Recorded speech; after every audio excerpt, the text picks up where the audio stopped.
दोस्तों अगर आप क्लास 12 के स्टूडेंट हो और 2025 में आपको अपना पेपर देना है तो फिजिक्स में 70 में 70 बिल्कुल आज की इस वीडियो से आपका पक्का होने वाला है। बस आपको इतना पढ़ लेना है जो आज की इस वीडियो में मैं आपको बताने वाला हूँ। दोस्तों बहुत मेहनत करने के बाद, बहुत से मॉडल पेपर, बहुत से प्रीवियस ईयर पेपर को खंगालने के बाद आपके सामने ये वीडियो आया है।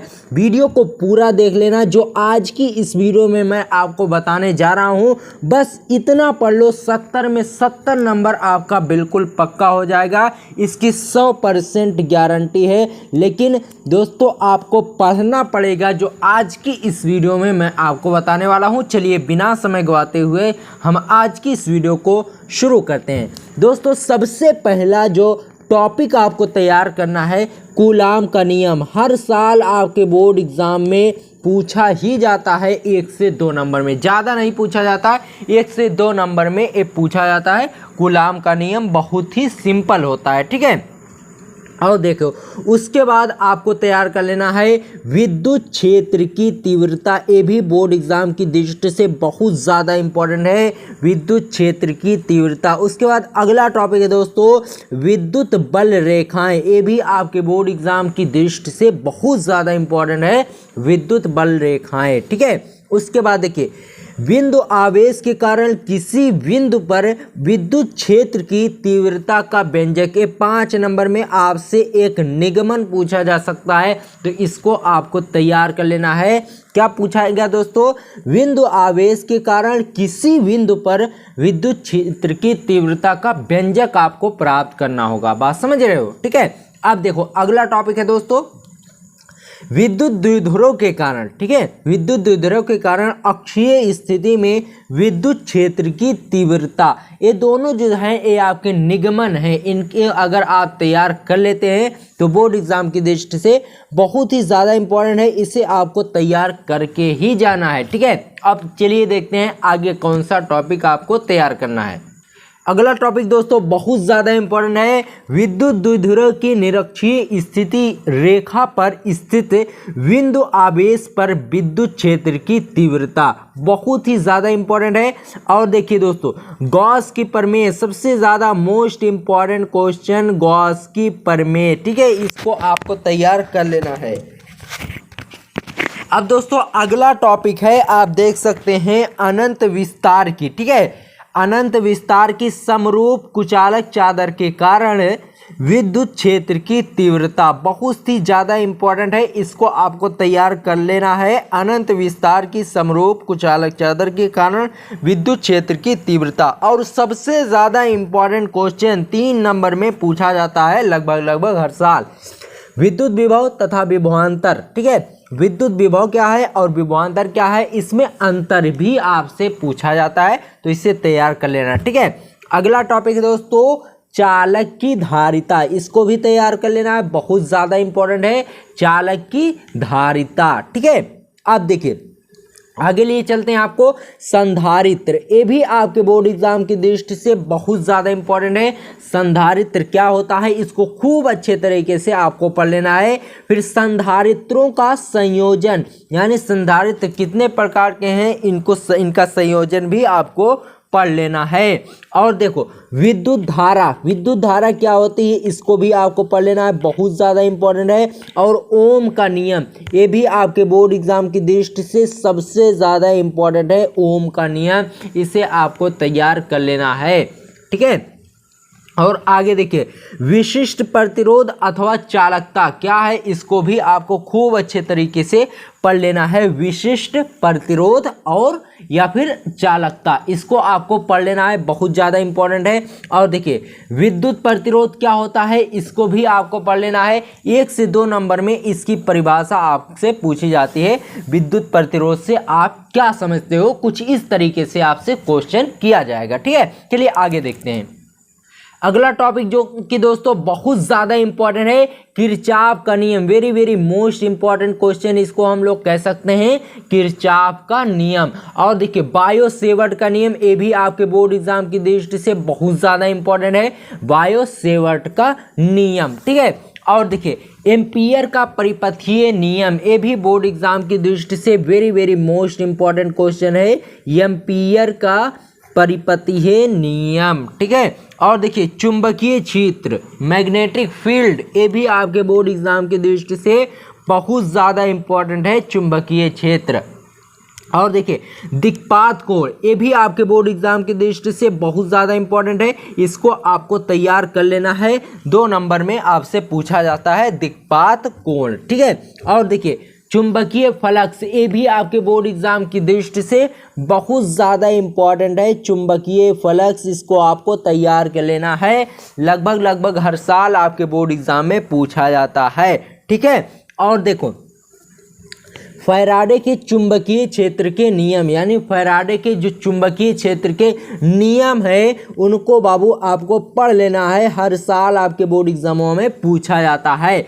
और देखिए स्वप्रेरण क्या है, इसको आपको पढ़ लेना है, बहुत ज़्यादा इंपॉर्टेंट है, ये सब छोटे छोटे प्रश्न हैं लेकिन इंपॉर्टेंट बहुत हैं, हर साल आपके क्वेश्चन पेपर में देखने को मिलते हैं। स्वप्रेरण आपको पढ़ लेना है। अन्योन्य प्रेरण, देखिए जब आप स्वप्रेरण को अच्छे तरीके से पढ़ लेंगे, अन्योन्य प्रेरण को आप अच्छे तरीके से पढ़ लेंगे, तो इन दोनों के अंतर में आपको खोजने की जरूरत नहीं पड़ेगी, क्योंकि स्वप्रेरण का ठीक अपोजिट अन्योन्य प्रेरण होगा, तो अंतर में वही लिखना होता है, ठीक है। और देखो आगे आपको तैयार कर लेना है एसी परिपथ, एलआर परिपथ, एलसी परिपथ, ये आपके बोर्ड एग्जाम की दृष्टि से बहुत ज़्यादा इंपॉर्टेंट है, इनको भी आपको तैयार कर लेना है, ठीक है। और देखिए वाटहीन धारा, वाटहीन धारा क्या होती है, इसको भी खूब अच्छे तरीके से आपको पढ़ लेना है। अगला टॉपिक जो कि दोस्तों बहुत ज़्यादा इम्पॉर्टेंट है, ट्रांसफार्मर, आपको खूब अच्छे तरीके से पढ़ लेना है, ट्रांसफार्मर का सिद्धांत भी आपको अच्छे तरीके से पढ़ लेना है, आपके बोर्ड एग्जाम में के लिए बहुत ज़्यादा इंपॉर्टेंट है, very very most important topic इसे कह सकते हैं। और आगे देखिए विद्युत जनित अथवा डायनेमो या फिर जनरेटर, इसको आप समझ सकते हैं आम भाषा में, ठीक है। जनरेटर को ही डायनेमो या फिर विद्युत जनित बोला जाता है, ठीक है। और देखो मैक्सवेल का समीकरण क्या है, इसको आपको खूब अच्छे तरीके से पढ़ लेना है, मैक्सवेल का समीकरण, ठीक है। और देखो मैक्सवेल का विद्युत चुंबकीय प्रेरण के नियम, ये भी आपके बोर्ड एग्जाम की दृष्टि से very very most important topic है, मैक्सवेल का विद्युत चुंबकीय प्रेरण का नियम, बात समझ रहे हैं। अब आगे देखिए विद्युत चुंबकीय स्पेक्ट्रम क्या है, इसको भी खूब अच्छे तरीके से आपको पढ़ लेना है, very very most important topic है विद्युत चुंबकीय स्पेक्ट्रम, ठीक है। और देखो प्रकाश का परावर्तन, ये भी बोर्ड एग्जाम की दृष्टि से बहुत ज़्यादा इंपॉर्टेंट है, प्रकाश का परावर्तन, ठीक है। और आगे देखिए गोलीय दर्पण के लिए यू, अगला टॉपिक है दोस्तों गोलीय दर्पण के लिए यू वी तथा एफ में संबंध, इसको आपको खूब अच्छे तरीके से पढ़ लेना है, आपके बोर्ड एग्जाम की दृष्टि से बहुत ज़्यादा इंपॉर्टेंट है, 5 नंबर में ये आपसे पूछा जा सकता है। अगला टॉपिक है दोस्तों प्रकाश का परावर्तन, बहुत ही आसान होता है और बहुत ही ज़्यादा इंपॉर्टेंट है प्रकाश का परावर्तन। अगला टॉपिक है दोस्तों पूर्ण आंतरिक परावर्तन, पूर्ण आंतरिक परावर्तन से आप क्या समझते हैं, इसके लिए आपको बोर्ड एग्जाम की दृष्टि से बहुत ज़्यादा इंपॉर्टेंट है पूर्ण आंतरिक परावर्तन। और देखिए गोलीय पृष्ठ के लिए अपवर्तन का सूत्र 2 से 3 से 5 नंबर में ये आपसे पूछा जा सकता है, गोलीय पृष्ठ के लिए अपवर्तन का सूत्र ज्ञात कीजिए। और अगला टॉपिक इसी से मिलता जुलता है पतले लेंस के लिए अपवर्तन का सूत्र, यानी लेंस मेकर सूत्र आपको पढ़ लेना है, बहुत ज़्यादा इंपॉर्टेंट टॉपिक है।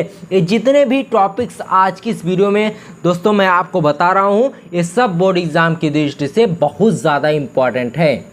अगला टॉपिक है दोस्तों लेंस की फोकस दूरी के लिए सूत्र, लेंस की फोकस दूरी के लिए सूत्र आपको प्राप्त करना है, ये भी बोर्ड एग्जाम की दृष्टि से बहुत ज़्यादा इम्पोर्टेंट है। और अगला टॉपिक है दोस्तों मानव नेत्र, मानव नेत्र ये आपके बोर्ड एग्जाम की दृष्टि से बहुत ज़्यादा इम्पोर्टेंट है, इसको आपको तैयार करके जाना है, कतई नहीं छोड़ना है, ठीक है। और देखिए अगला टॉपिक है बाबू सूक्ष्मदर्शी। सूक्ष्मदर्शी क्या है, इसको खूब अच्छे तरीके से आपको पढ़ लेना है। और दूरदर्शी भी आपको पढ़ लेना है। सूक्ष्मदर्शी अथवा दूरदर्शी में अंतर क्या होता है, ये सारा कुछ आपको पढ़कर जाना है। दूरदर्शी की विभेदन क्षमता, दूरदर्शी की विभेदन क्षमता एवं सीमा, इसको भी आपको खूब अच्छे तरीके से पढ़ लेना है। और हाइगेंस का सिद्धांत, very very most important topic दोस्तों, हाइगेंस का सिद्धांत, इसे जरूर तैयार कर लेना। और प्रकाश में डॉपलर प्रभाव, इसको भी अच्छे तरीके से याद कर लेना, ठीक है।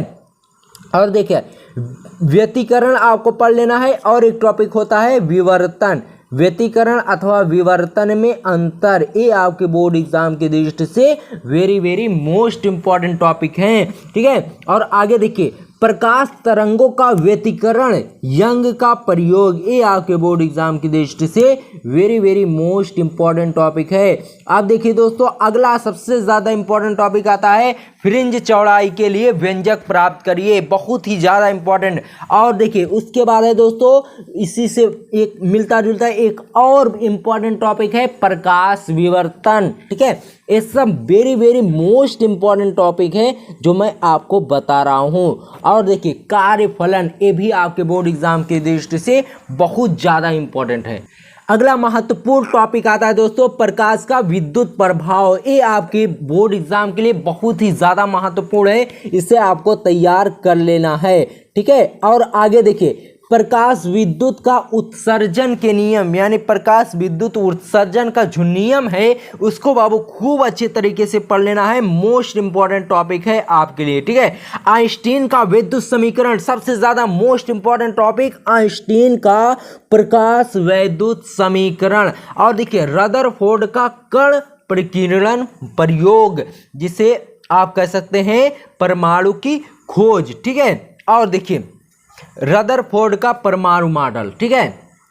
रदरफोर्ड का परमाणु मॉडल क्या होता है, इसको आपको खूब अच्छे तरीके से पढ़ लेना है।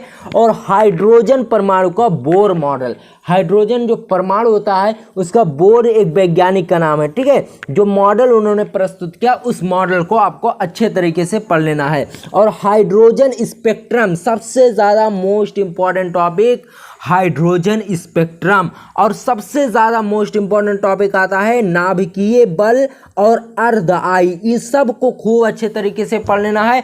और देखिए 2 नंबर फिक्स करने वाला नंबर आता है टॉपिक अर्ध आयु तथा 6 नियतांक में अंतर, ये सब जितने भी टॉपिक हैं ये सब बोर्ड एग्जाम की दृष्टि से बहुत ही ज़्यादा इम्पॉर्टेंट हैं। अगला टॉपिक आता है दोस्तों जो कि सबसे ज़्यादा इंपॉर्टेंट है नाभिक की बंधन ऊर्जा, very very most important topic है दोस्तों, नाभिक की बंधन ऊर्जा और नाभिकीय विखंडन, नाभिकीय संलयन। नाभिकीय विखंडन और नाभिकीय संलयन में अंतर भी आपसे पूछा जाता है, तो इसको खूब अच्छे तरीके से आपको पढ़ लेना है। 3 से 4 नंबर आपके फिक्स होने वाले हैं। और अर्धचालक आपको पढ़ लेना है, बहुत ज़्यादा इंपॉर्टेंट है। और देखिए ऊर्जा बैंड के आधार पर ठोसों का प्रकार, इसको भी खूब अच्छे तरीके से आपको पढ़ लेना है। और देखिए पीएन संधि डायोड क्या होता है, इसको खूब अच्छे तरीके से पढ़ लेना है। जेनर डायोड को पढ़ लेना है और चालक डायोड को पढ़ लेना है। जितने भी टॉपिक्स आज की इस वीडियो में मैंने आपको बताया है ये सब टॉपिक आपके बोर्ड एग्जाम की दृष्टि से बहुत ज़्यादा इम्पॉर्टेंट है। चलिए दोस्तों आज की इस वीडियो में बस इतना ही, मिलते हैं आपसे किसी और वीडियो में, तब तक के लिए गुड बाय, जय हिंद जय भारत।